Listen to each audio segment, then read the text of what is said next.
Hey, hello everyone. Welcome to this week's Fast Track Money YouTube live session. As usual, today I'm with Matthias Richter, financial Imagineer, as we call him. And if this is your first time coming here, I am Yasi, the creator behind Fast Track. So we have podcasts and also a website where I share my knowledge in the topics of entrepreneurship.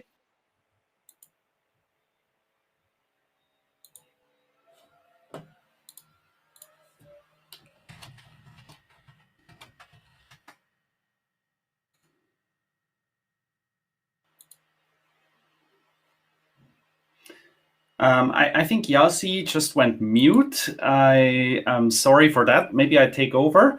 Today's session, we are talking about you cannot stop growth, or the other way to say it is like infinity growth. And what this is about, why I think this is a very interesting topic, it's because we actually tend to believe that if you invest, there could be some limitations to investing. However, if you actually invest and keep and stay invested, your money can grow and grow and grow any further. So in the last couple of decades, in the last century, you have probably seen how the stock market just took off, and it grew much more than people would say it might even be possible if you ask anyone before.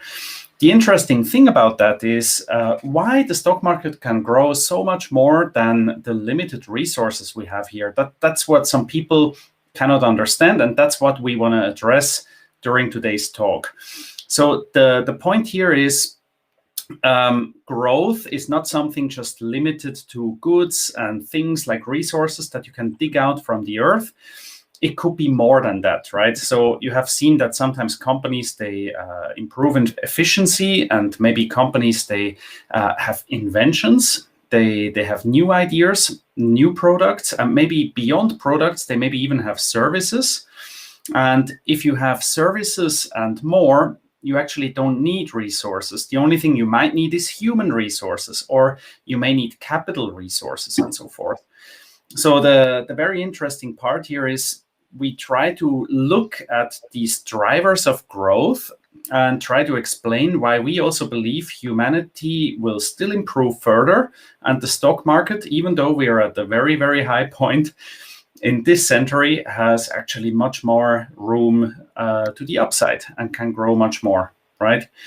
Yasi just wrote to me she is back. I don't know whether she can hear me or she can be back with us and show her face. Otherwise, I will just continue. Here is Yasi. Let me try if you can hear me now. Yes, very good. Okay, great. So we always face technical challenges every now and then. So it's great. Now we are back together on this show. So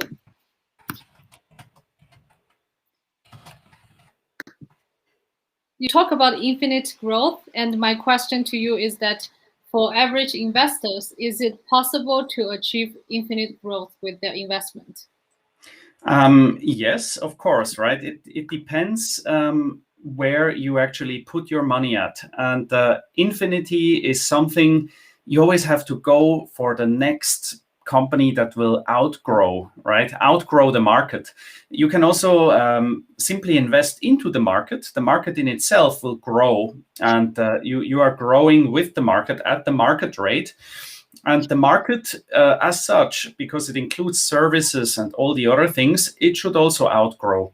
But usually there are some companies that, if you just think of simple examples, maybe you remember the time where all the cell phones were Nokia cell phones, and suddenly we start to use iPhones. It took like less than a year or 2 years, and everyone suddenly had iPhones, and nobody used Nokia anymore. So there are certain times in history where companies die very fast, and the new disruptor comes up and outgrows its competition. Another example, for instance, is Netflix, right? Netflix replaced Blockbuster. That's the usual tale. So Blockbusters, they used to have a huge network of sales stores where they rented videos to people. And suddenly within a few years, there was this streaming service coming up, right? Or Spotify, for that matter, that replaced all the music shops in every city. suddenly there is much more efficiency. You need much less people to actually provide the same or even better services. That's the best kind of growing into something else. Yes, Rainmaker, thank you. Kodak is another great example. You can go on with these examples. Kodak actually, I think they were presented a story about digital cameras at one point, and they thought this is hula hula and didn't want to make adjustments on their side for their strategic outlook. And they died in a way, right? They got outgrown by something else. And if you want to grow with the market, one thing you can do is you simply have market ETFs, so broadly diversified funds. And let's say a recent company that was included, very famous, is Tesla. So as Tesla grew bigger and took over the market share of others, it suddenly, it just took up more market share. And if you are in the ETF, you automatically will become a Tesla investor. Like it or not, understand it or not, you don't have to do your homework. You will get exposure. And if they do well, so will you. And this is a Kodak and other things probably will be outphased and replaced by new people, by new companies, by new names and brands. So for average investors, if they want to achieve infinite growth, do you suggest, okay, again, this is not a financial advice, it's our own opinions. Do your homework, so therefore you are here to learn, so it's great. So we talk about Kodak, we talk about Nokia, and then we talk about ETF. So for average investors, how can people take advantage of infinite growth industries or companies? Simply by staying invested. That's number one, because you never know when the next wheel is invented or the next disruptional breakthrough happens. And by the time you actually understand it has happened, it's already history. And if you're not part of that while it happens, you will lose out. We always look back and we understand history, but to actually profit from it, you need to be part of it. So many people would ask, if they're not experienced investors, how would they know that the one they invested is infinite growth investment, not Kodak, not Nokia? Well, that's one thing. If you do your single stock investments, you probably have to look out for the company outlook, for the company plan, the 5-year plan. You have to understand the industry. You have to understand what is going on in the economy. You have to do a lot of homework, which is possible. And it's good to do that, right? We also need people who work on these things to decide where to go with the money. And the other side, if you say, this is not for me, you stay as a passive investor. With ETFs, you're still profiting from that. As an active investor, look for the outlook, look for a plausible outlook. I mean, all companies have good outlooks usually. Otherwise, their marketing and strategic guys will get fired very fast. But look for stuff that convinces you if you want to do that. And the fastest growth you probably have in companies that will disrupt. So one thing that happens to be very good this week is Beyond Meat. Last week, it started to go through the low around just short of $100. And today it's up at 126 again, just 1 week later. And this is a company I like a lot because they want to disrupt the meat market. And they say, okay, how big is the meat market? For this kind of growth, you have to understand more than just what is the company doing, how many units they want to sell. They can do so much more, like value creation. For instance, I'm now taking the example of Beyond. Don't take it as a investment kind of suggestion. But a company like Beyond, what they can do eventually is they can go into all the suppliers like McDonald's, like Burger King. They have their Impossible Whopper. McDonald's will maybe have the Mac plant from Beyond, and so on. And they will actually be able to put a brand on something that is known as meat before. They replace it. And by producing more, by putting up the output, they will get better. And then the cost will fall. And they will have like much bigger growth than other companies might have. And that's something interesting, I think. Yeah, another thing is interesting is about the technology and what's coming in the future. In our previous show, you mentioned the ARC, X, space, ETF. That could be interesting as well for hyper growth. Mm-hmm. Yeah, they are ARK Invest. Of course, they are highly volatile. Some people say they are the dreamers. I am an Imagineer. I like to look what the dreamers are doing and what they try to provide, right? So I'm invested in that as well. So one thing that they have, I'm very excited about their space fund, right? When we talk about limited versus infinite growth, some people say and argue we only have one Earth. How can we have infinite growth with one planet? We have limited resources. And then you can start saying, yes, okay, instead of just having products, you have services. You don't need resources for haircuts. You don't need resources for restaurant meals. You don't need resources for entertainment or for educational content, right?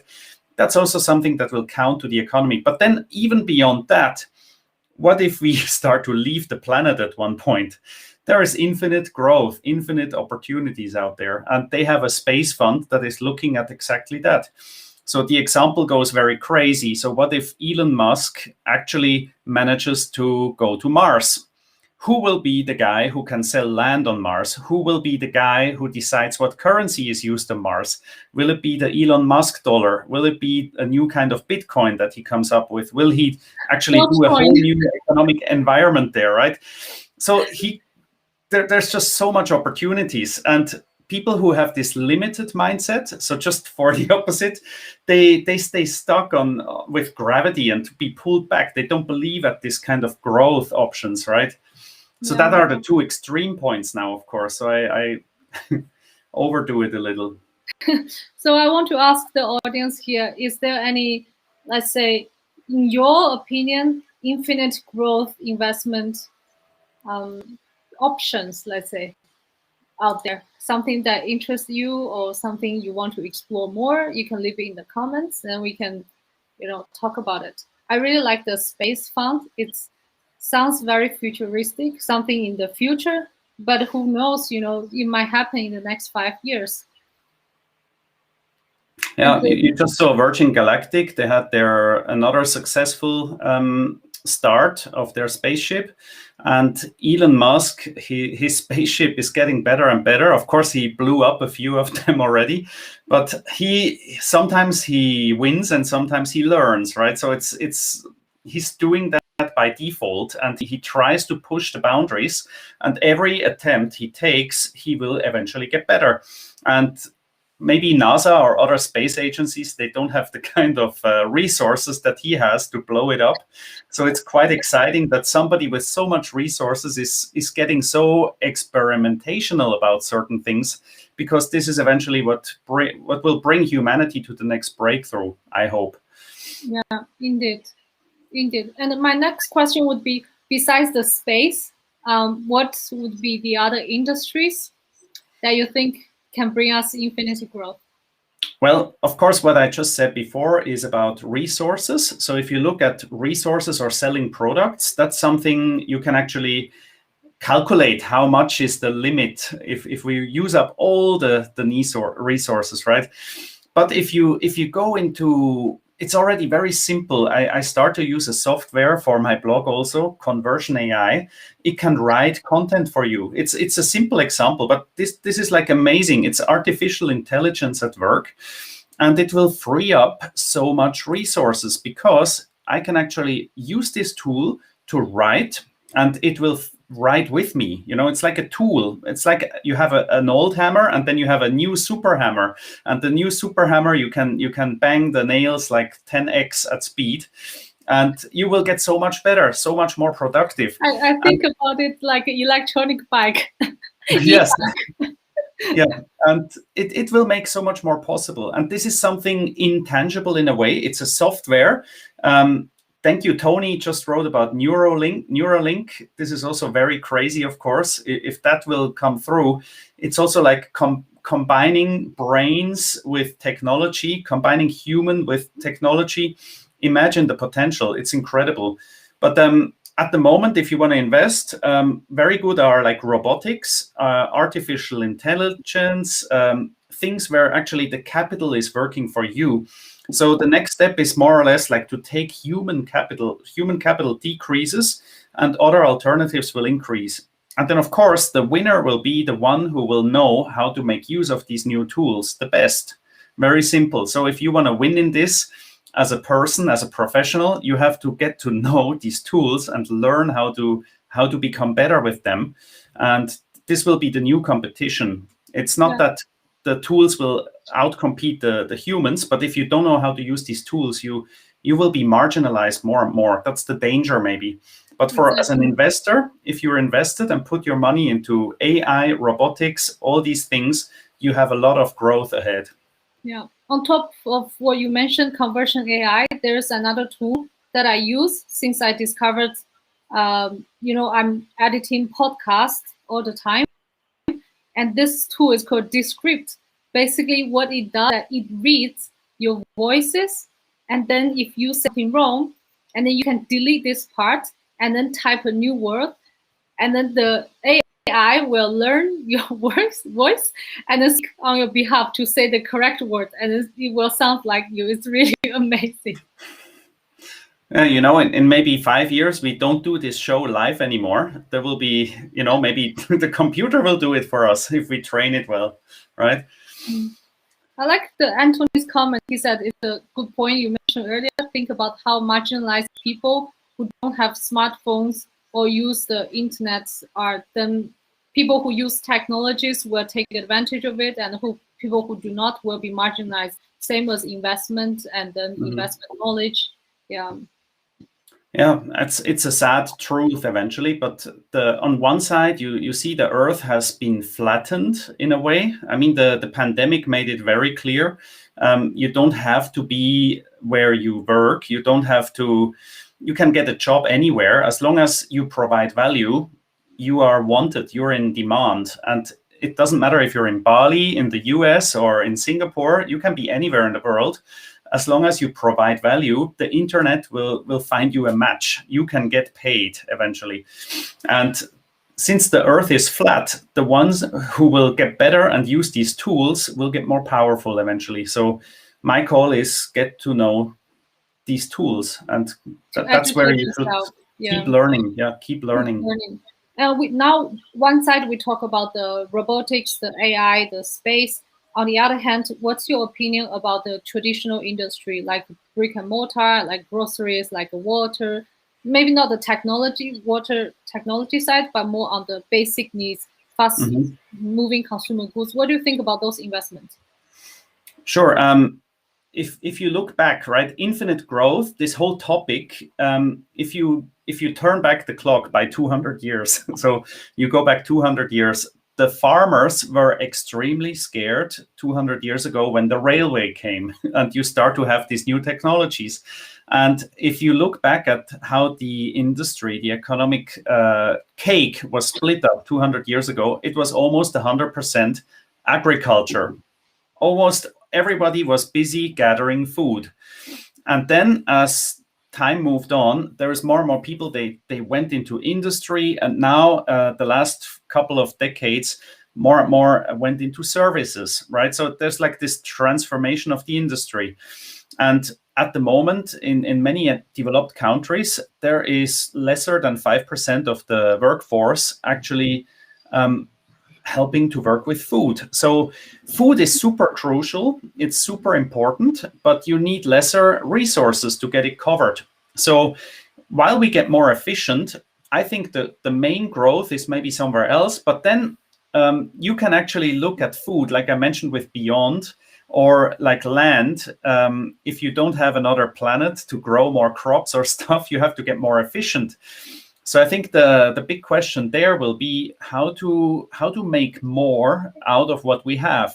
So one thing is, of course, like meat. You don't need to have the cow eat the grass and then transform into tasty cells. Then you need to kill the cow and ship it to the warehouses for us to eat, right? You can actually, like there are people, they grow meat in warehouse like they just grow it from stem cells, right? Yeah, also the stem cell milk. Right now, there are a few companies are doing that milk tech. Correct. Yeah, and there will be a lot of disruptive breakthroughs eventually, that at the end maybe we don't need all these cows anymore, or we don't need the chicken, or at the end, what do your body needs energy. And what is a beefsteak? It's very tasty. I love a fresh, good beefsteak that is natural. But at the end, it's energy. It's the sun that transforms into some cells and gives you nutrition. And this form of nutrition, whatever it is, whether it's now grown by a live cow or grown in some kind of artificial setup, right? There will be more towards the latter. There will be more developments on that side. And whoever manages to slam a brand on it, I mean, Beyond Meat, I come back to that example, the whole meat market at the moment, you don't really have big global brands. But if you look at water, you have the big brands about water. You have the big brands about Coca-Cola. You have hamburgers, they are branded. But if you come with meat and you say, this is a Beyond Burger, this is something new. You don't have a competitor brand yet on that space, right? Yeah. And if you make the best sausage, you can actually grow into a completely uncontested space with something new. And then as you keep producing more, your costs will drop. And this is the Wright's law, which I wear the t-shirt today. So with increase of production, your costs actually drop more and more and more, and then you become more efficient, more profitable, and your company can grow. Right. So in the age that the innovation and technology is changing so fast, even in traditional industry, if it's not, if the company is not innovating and moving forward, and there will be actually like the Kodak and the Nokia to be, lagging behind. So for average investor, how can they start looking at the, infinite growth investment? Where can they start? Maybe earlier you mentioned a few points, but can you give like a more clear direction? What is the main direction is betting on the future. I mean, besides what I've said before with ETFs and so on, it's number one, believing, like people sometimes they have the objection and say the sky is the limit. I say no, the sky is maybe not the limit. It can go beyond that. Yeah, you can defy gravity in that space, right? Yeah. Truly. And I use the word space in that sentence, which I like. So there will be a lot of disruptors. And if you want to grow, number one, stay in an ETF, like I mentioned. Then anyway, the ones who grow faster will be more and more represented in that. Or number two, if you have like some tactical money, you find some more aggressive ETFs that are more thematic. So there are ETFs for robotics, for artificial intelligence, for automation. There are also, to mention ARK again, there are some specific ETFs. I mean, genomics will be a huge field. I haven't mentioned that yet, but we are at an interesting point of this pandemic. And if you look at companies like Moderna, eventually probably the vaccination against COVID will need to have a refresher, like a boost shot every year. Who's going to provide that? It will be one of these companies. If the virus mutates, no problem. Moderna got you covered in 48 hours. They can take the DNA apart of that new virus and give you a new shot. The only bottleneck will be how to produce 2 billion doses in no time. So there will be new fields, right, where you have a lot of growth. Genetics later can be used for HIV shots, for cancer treatments, and so forth. There will be a lot of new things that we can do to hopefully help humanity to have healthier, longer lives. Some people said that in the next 10 years, per average, year-by-year growth for the genomic field should be around 82%, I heard. Wow. It's crazy. Yeah. And that will be a very, very fast-growing field. And of course, there are genomic ETFs, which you can go into. Or another thing is, if you look at political changes with protecting the environment, clean energy was a big thing. These investments have come off a little bit in the last couple of months after Biden took office in the US. But pre-election, that was it got boosted a lot. So there's new things that come up. Or to talk infinite growth, it's also new ideas like medicational marijuana, which was crazy. But now is it the YOLO? About it. YOLO fund, yeah. YOLO is a little bit lower now again. But there is a lot of things you can look at if new fields come, and they also go sometimes, right? They come and go. Yeah. And then back to, for our audience, that if you have not taken our money course, so just to a little bit warning here, when Matthias mentioned thematic investment, that will be like your satellite investment, not your bread money, as we mentioned in the last. Yes. Don't put your bread and butter money on fancy stuff, right? So this is something. In the investment advisor world, we try to tell people how to manage wealth. It's if you have a certain bucket of wealth already, don't put it at risk too much, right? You want to safeguard it. And if you're growing wealth, also play it safe. You can have a portfolio that can grow. And if you have certain positions that do very well, sometimes you can cut a little bit the tops, right? You can rebalance. You keep your exposure, but in case things go south, and you would be sad to never have realized some gains eventually. Yeah, good. Is there any else you want to maybe just for the final sentence, so to say? Maybe I like to say, like I mentioned before, if you want to invest in the future, you have to believe there will be a better future. You have to believe in humanity. You have to believe that we will evolve further. And that's like a very optimistic thing to do. And if you believe we can do it, I believe there could be still infinite growth beyond the planet. And also no need to worry about the limited resources. I think sometimes people, they argue that there's only one planet. We are killing the planet by all this growth. I say it may not be right to look at it like this, because if you actually are more efficient with the limited resources we have, we can free up our time to do more creative things, services, writing books, teaching each other stuff, doing music, movies. There's so much stuff humanity can do. And therefore, I believe, be an optimist, and you can expect more opportunities ahead. Yeah, indeed. Just look at the Vanguard World Fund. You don't even need to touch on the technology, just the total world. It has been going up in the last 20, 30 years. So if you believe humanity is improving, our world is getting better and better, then stay invested and stay the course, as we always say. Yeah, absolutely. Would you like to reveal what's the topic for next week, or we keep it as a surprise? I think we should keep it as a surprise. I think we are looking at getting some people on the show, and we keep it as a surprise for now. Okay. And if you know anyone or any topic you like, also let us know. We have still some topics prepared, and very happy to see you back next Wednesday at 7 p.m. We will put some links to the show notes about the money course. We are expecting people for batch 4 to onboard. And we will be having a net worth webinar again. So anyone interested for the net worth webinar this Sunday, right? Yasi, this Sunday we will do a net worth webinar. It's for free, 1 hour over Zoom.